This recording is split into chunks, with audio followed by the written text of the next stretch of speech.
Well, Curia, good afternoon everyone. I hope you all had a good Easter break. The conflict in the Middle East, as you know, is now entering the 6th week. We are gravely concerned about the trajectory of the conflict, which is playing out in multiple fronts and having a direct impact on New Zealand. The war itself has expanded beyond Iran, with strikes and counter-strikes taking place in several countries across the Middle East. This is causing widespread destruction, including to critical energy infrastructure in the region and the loss of civilian lives. There is also Iran's closure of the Strait of Hormuz, which is posing a direct threat to global prosperity. Supply chains are under immense pressure and global oil prices have risen sharply, leading directly to rapid increases in fuel prices here at home. The longer the conflict goes on, the more severe the impacts for civilians in the region, for the global economy and for New Zealanders. We all want to see an end to this conflict. The actions of the US, Israel and Iran are affecting every country in the world, and we are deeply concerned about the prospect of further escalation. New Zealand is not a party to the conflict. The US and Israel have undertaken unilateral, independent action without engaging any of their partners. New Zealand's position is clear. This is not a time for escalating rhetoric or actions. It is critical that the parties find a way to de-escalate and come to a negotiated solution quickly. New Zealand expects all parties to comply with international law and international humanitarian law, which includes the protection of civilians and civilian infrastructure.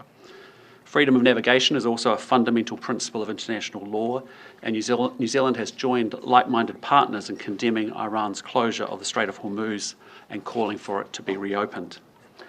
While we will continue to stand up for our interests and our values, we have to be realistic about our ability to influence events in the Middle East. We can't control global events, but we can control how we respond to them.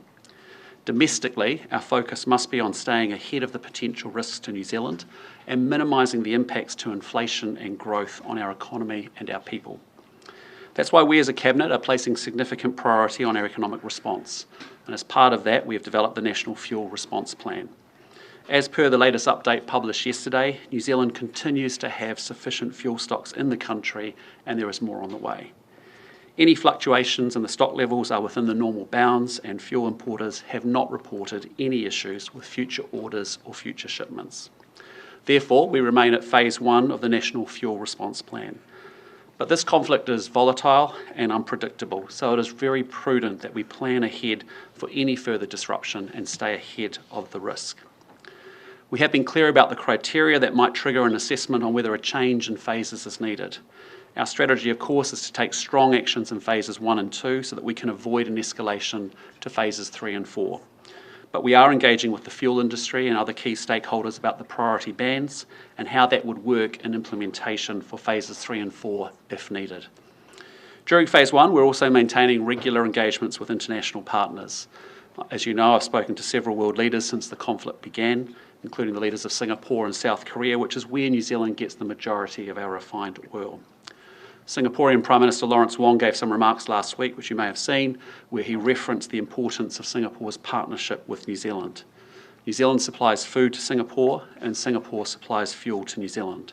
It is in both of our interests, particularly at this time, to ensure the free flow of those supplies. Our new agreement on trade and essential supplies commits New Zealand and Singapore not to impose export restrictions on essential supplies. We intend to formally sign that agreement next month in Singapore, but it is in effect now. Shoring up supply is the single most important thing that we can do to protect our economy, our people and their incomes and jobs. And that is why last week we announced the government has signed off on a $21.6 million agreement with Channel Infrastructure to accelerate the refurbishment of additional diesel storage tanks. This will support an additional 90 million litres of storage for diesel at Marsden Point to boost our fuel resilience. And it means that if the opportunities arise for New Zealand to secure a supply of diesel over and above what we are expecting, we actually have a place to store it. Diesel is the lifeblood of our economy, and it's what key industries like farming and construction rely on to keep powering.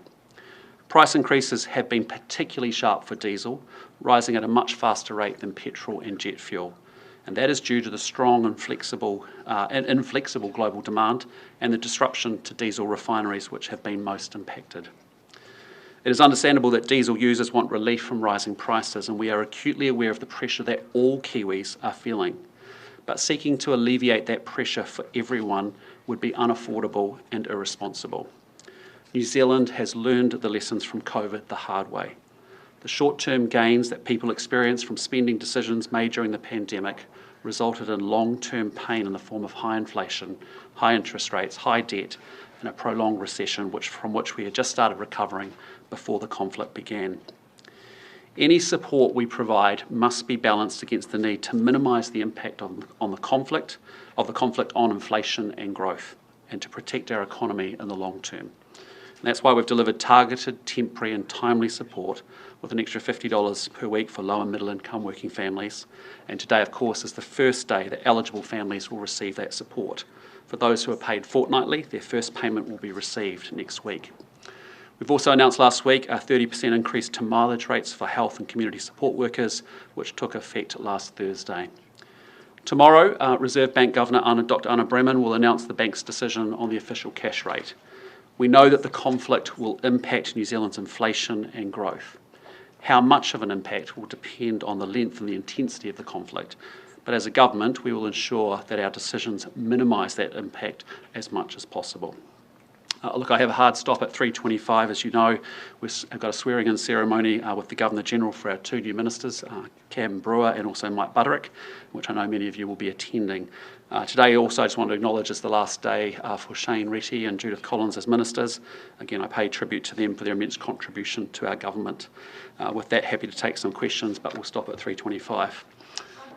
Joe. In terms of the message that you were sending to the US, obviously Winston Peters is headed over there, but in terms of what you have said to your counterparts, our ambassador over there, how directly are you saying to them the impacts that it is having here and what needs to happen, and what is the expectation for how bluntly that message is delivered by Winston Peters in his meeting tomorrow? Well, look, I won't, I'm not going to prejudge his conversation that he'll have tomorrow. He's an experienced foreign minister. He's got a good rapport and relationship with Secretary Rubio, but he'll be representing our interests very well.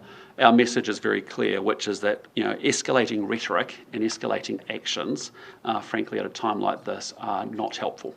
And in fact, they're actually hurting, that escalation ends up hurting New Zealanders. And so, that's why we keep calling for restraint, we keep calling for a de-escalation, and certainly whether that's in language or action, it's important that that happens. And are those conversations happening though? I mean, are you having conversations directly with anyone in the US administration, or are any of our officials passing on the severe impact that is having here in New Zealand? Yes, our officials are, and certainly that will be, I know what Minister Peters will be wanting to underscore the impact that this conflict's having in our region, but also here at home for New Zealanders. And that's why we just keep saying any escalation in rhetoric and language and actions is actually not helpful. And on deaf ears? Well, all we can do as New Zealand is actually make sure we stand up for our values and we call that out, and that's what we're doing. We're saying we want to see a de-escalation of this conflict. That's the single biggest thing that actually would take pain and suffering away from New Zealanders, but many people throughout the region. Tom? Prime Minister, are you concerned about Air New Zealand making further cuts to flights, particularly those in the regions? Look, it's disappointing, but they need to make commercial decisions, and that's really decisions for them. More to say, I mean, there are people whose flights have been cancelled, they've been adjusted, they might not be able to get to different places around the country as a result. Yeah, no, I'm fully aware of that. Obviously, I've been a recipient of not being able to use the full schedule at the full time either. But the reality is they need to make commercial decisions based on what they're experiencing with respect to how they're navigating high prices for jet fuel. You were just talking about New Zealand's values. Does New Zealand yet have a view on the bombing of a primary school on the first day of the Iran? That was a Tomahawk missile. The US are the only ones who seem to have them, and there's been reporting that US internal investigations point to it being the US's fault. I've seen those reports as well, but ultimately it's not me as the arbiter sitting here in New Zealand judging that. It's up to the Americans to explain that. I understand they had a review underway. What we are calling for is that we need to make sure that international law and international humanitarian law is upheld. And when we see strikes on civilian infrastructure and on civilians, that is unacceptable. And so, that's a long-standing position of New Zealand. So we don't have a view on a school bombing yet? I think a general view that we don't. Well, I mean, I've seen the reports, but again, it's up for the Americans to confirm what did or didn't happen there. That doesn't answer Henry's question. Do you? Sorry? That doesn't answer Henry's question. Do we have a view on the bombing of that playground or that We store? don't. You know, as we've said before, that is an issue for the Americans to explain. They've undertaken their review. We look forward to seeing the results of that review at some point. So will your Foreign Affairs Minister be raising that matter? Again, I'm not going to preordain what conversations Winston Peters has in that meeting or not. So of the fuel, in terms of the fuel that importers are bringing in, Yep. do you know from them whether that fuel is the fuel that they were always going to bring in, or whether they've had to they've sourced that fuel from, you know, different places, if you know what I mean? Yeah, look, there's a mixture. Basically, you know, we actually are still working predominantly through our refineries in South Korea and within Singapore. Those refineries are often large multinational companies, and they've been actively sourcing for alternative sources of crude feedstock. In some cases, they're looking at places like Canada, they're looking at places like Peru, Chile, Suriname, you know, Oman, is where they may be getting their source of feed crude stock into those refineries. Our focus still remains predominantly with the refineries. What we want to do is obviously continue to explore some what we call unsolicited bids and to see whether there's any additional supplies over and above that we may want to procure for the long run. On the reshuffle, Yep. ethnic and gender diversity, how much, if at all, did that factor into the final decisions that you made? Well, it's really about merit, to be honest with you. As I said, I had three key objectives. One was to make sure that I had good ministers able to take on the responsibilities of Judith Collins and Shane Reddy, who had large portfolios. Secondly, it was about making sure that I had a senior minister with responsibility for energy, given the way that conversation has been elevated within New Zealand over the coming year. And then thirdly, it was about making sure that we could bring, you know, new talent into Cabinet and also to ministerial posts outside of Cabinet. The final result is one national MP who is Māori in Cabinet. Are you okay with that, or do you think that needs to ultimately Yes, I am. improve? No, yes, I am. We have we've got a tremendous Māori representation in our coalition government cabinet. I appreciate that may sit with people from other parties, but the way that we think about ourselves as a government, we've got good representation in that cabinet. But what's really important here is competence and merit, and it's actually about making sure I put the right people on the right assignments at the right time, and I've said that consistently, and that was really forefront in my considerations. So has any industry associations or groups been lobbying the government, any of your ministers, when it comes to the issue of diesel and the impact on their businesses? We've had a lot of industry engagement. In fact, we've got an ongoing set over the coming week as well. We've obviously got conversations with the aviation sector around jet fuel. We actually are wanting to talk and are talking with high diesel users in particular. And the other group that we really will be talking about shortly in the next few days is the major companies group as well. So, you know, as I said right from the beginning, we don't want to repeat the mistake where we happen to industry. We want to work with industry because in many ways we see them being quite critical for actually solving some of the challenges we may incur should we get a fuel disruption in the future. Are they asking for anything in particular? No, I mean at this point it's just about making sure that we all have a common understanding of what's required. We know it's incredibly difficult, particularly for our diesel users in particular. That means that many of them frankly are having to put fuel surcharges in place and pass those costs on to their customer. And we've also said, and as you've heard the Minister of Finance say, we've spoken to the CEOs of all the banks, and our expectation is that they stand by those companies that may be high consumers of diesel in the short term before they've been able to build their pricing. Whether or not that is sustainable though? Sorry? Have that, you know, simply passing it on to consumers, have they said whether or not that is sustainable long term? Well, that's the reality of what they need to do given the input costs that they have increased tremendously.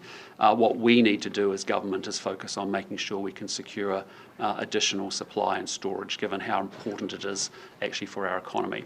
And as I've said to you, we have, you know, you've seen it in the numbers yesterday, we don't have any evidence to say we're not getting any future orders or future shipments, all of that. There's no risk to our future piece at this point in time, but we're thinking further ahead of it and actually having a bit of an insurance policy to say if we can secure more, store more, we will. Are you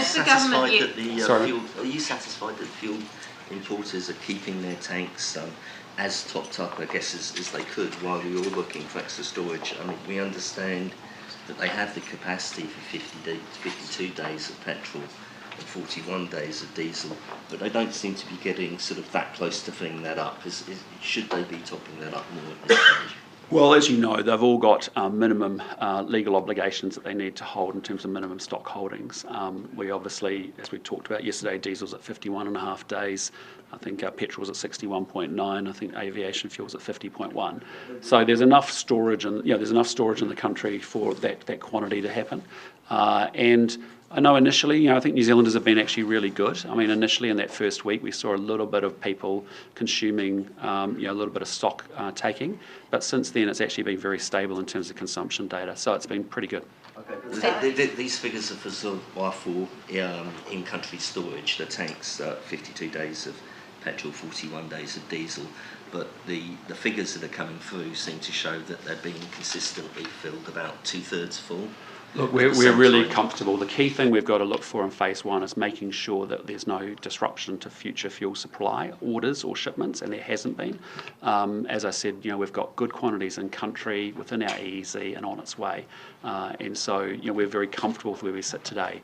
But as I've said right from the beginning, it's prudent of us to think about a world that, depending on how long this conflict goes on for, that actually we could have disrupted supply, and we need to get our heads organised and in that game, and that's what we've been doing for several weeks now. Prime Minister, do you stand by your comments last year that the BSA's unmandated expansion of its jurisdiction was overreach, and now that it's delivered a decision that it's going to do that, are you going to do what you said you'd do last year in this room and do something about it? Well, I can tell you that Minister Goldsmith is all over it. I reassure you, Sean, about it. There's sort of three courses of action, isn't there? You can either do nothing about it, you could tweak it, or you could abolish it. And I know all of those options are on his table at the moment. But they've been there for 6 months and he did nothing. But since we've had the ruling, now we know what the ruling is, he's got to respond to that.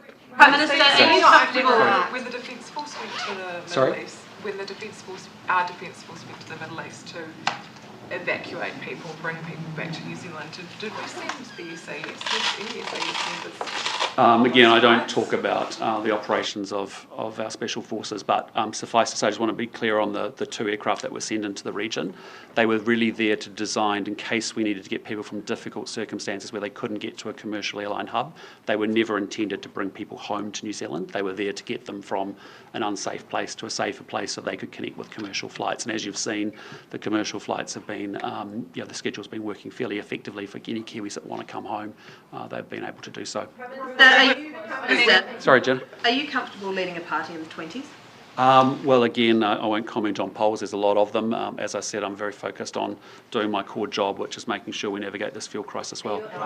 Sorry. Are your internal polls and your net favourability ratings higher than that internally? Again, I'm not going to talk about polls. I think if you think about what Kiwis want me focused on, it's this crisis and making sure that we're doing everything we can to position New Zealand well in that context. Sorry, Jamie. How many national MPs would you be comfortable with losing from your cabinet? The last poll results show New Zealand First and Act with a far better position. Would you be comfortable if National only held 10 seats around the Okay, I think we may be losing what is not a priority for New Zealanders right now. New Zealanders, I appreciate there's a lot of interest in polls. As I said, I don't comment on them because there's a lot of them saying often quite different things. The real poll that will matter will be November the 7th. We've got plenty of time for election year, but for right here, right now, that's not what Kiwis want me focused on. Okay, sorry. When's the decision happening when's the decision happening whether or not to scrap the upcoming excise tax increase? Should we take that it's gone? Yeah, look, it's we haven't made a cabinet decision yet. As you know, we'd need to pass legislation before the end of the year to take effect for January 1. I think you've heard the Minister of Transport say pretty clearly it's highly unlikely, and we recognise that there's going to be elevated fuel prices for some time, and it just seems like stalling that or deferring that will be probably the wisest course of action. But he will confirm that and talk through the options around that shortly. Clearly, that has a challenge for us because that's about actually money that goes into our National Land Transport Fund, and that obviously funds our funding of building of roads and maintenance of roads. So there's a consequence around that as well. But I think I think we've signalled pretty clearly it's highly unlikely, but we do need to close that out as a cabinet. Okay. I'll come back to you, Joe. I'll give you last question, Mark. If the government does defer or cancel that excise increase, will you label out which transport projects you won't be able to fund as a result of that, and that those will then have to be deferred? Well, I think the Minister's been pretty clear in saying we'll have to reconsider the phasing and how we are digesting and prioritising projects in that context. And I think that's just good practice to get into. The reality is if there is a fall-off in revenue that's being raised, the reality we have to be straight with New Zealanders and say we might have to make some choices and trade-offs, and I think that's okay to do that. But he'll talk to that shortly. All I was just signalling is I think we've all been pretty consistent. We think it's probably unlikely. Joe, last question, then we need to go to the Government House. You said in your opening remarks that you have learned the lessons of COVID and you're not going to be able to help everybody. Yep. Each week as this goes on, more people are being more impacted. So if we're still in the same situation and prices are escalating even more in 2, 3, 4 months' time, at what point does that timely, temporary, targeted relief have to broaden, and what are you thinking about which other groups and what instruments you might use to be able to give people some relief? Yeah, look, all I'm saying very clearly is that we know rising fuel prices are putting immense pressure on New Zealand households and businesses, no doubt about it, we get that. But I'm also being straight with New Zealanders, which I think they need me to be, which is actually saying we cannot alleviate that pressure on everyone. And that was the big learning out of COVID, where money was sprayed around in a cash bazooka, untargeted, not timely, not temporary, and it caused huge amounts of inflation, debt, recession ultimately as a consequence of that. And it's just the fact of the short-term gain being offset by the long-term pain. And so I said from day one, as we gave you that frame, to say, look, we're being straight up, we can't alleviate the pressure for everybody. We will look for timely, targeted, temporary support for those that are the most vulnerable, and that's what you've seen us do with the initiatives that we've announced. But also, I have to protect the long-term future of New Zealanders as well, and actually making sure that we actually aren't running up inflation and interest rates. And relief, though, effectively? Are you saying to businesses that might go under in the next month or two that there won't be any support? I'm just giving you the frame by which we will be looking to offer any support to New Zealanders. About support for other groups, and does that extend to, for example, businesses who are looking down the barrel of going under in the next month or two? There's lots of businesses, lots of households that are doing it really tough. All I can say to you is the lens by which we're coming at it is twofold. Timely, targeted, temporary support for the most vulnerable and the most impacted where we can do it, but also we're acknowledging we can't afford to do everything for everyone, and as a consequence we have to keep an eye on the long-term prize, which is making sure that we're not making the impact on inflation or growth or debt worse.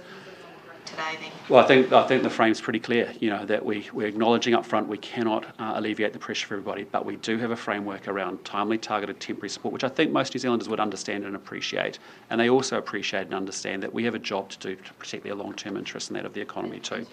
Okay, team, fair to go. Thanks so much. I'll see you down at Government House maybe. Thanks, guys.